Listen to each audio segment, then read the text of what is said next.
Good morning. Today we're looking at Genesis chapter 35, verses 1 through 15.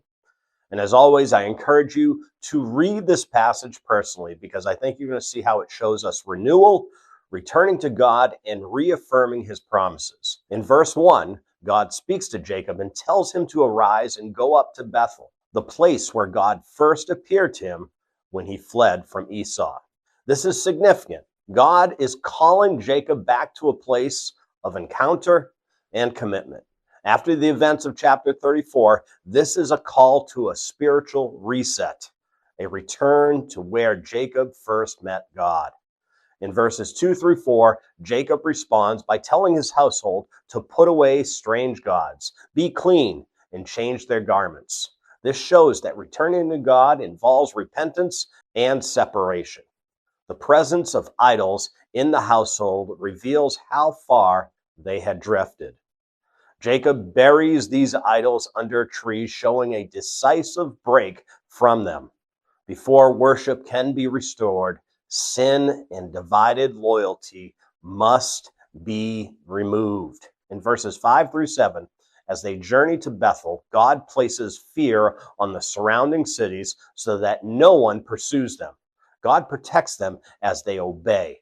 When Jacob arrives, he builds an altar and calls the place El Bethel, meaning God of the house of God. Jacob is not just remembering the place. He's focusing on the God who met him there. In verse 8, Deborah, Rebekah's nurse, dies and is buried. This brief note reminds us that even in seasons of renewal, life continues with both joy as well as sorrow. Faithfulness does not remove the realities of life, but it anchors us through them. In verses 9 through 12, God appears to Jacob again and reaffirms the covenant.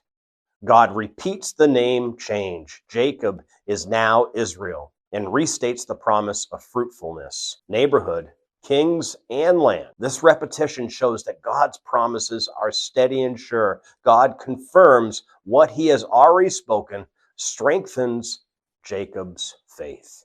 In verses 13 through 15, Jacob responds by setting up a pillar, pouring a drink offering, and worshiping God. He calls the place Bethel again. This marks a renewed commitment. Jacob's life is being shaped not just by experience, but by worship and acknowledgement of God's presence. This passage teaches us that returning to God often begins with removing what has taken his place in our hearts. Renewal is not just emotional, it's intentional. It involves repentance, obedience, and worship.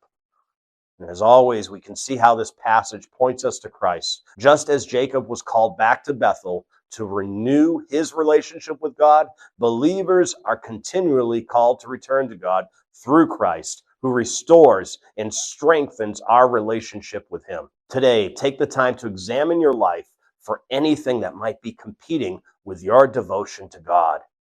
Remove what does not belong. Return your focus to him and respond with worship, trusting that God is faithful to renew and reaffirm his work in your life.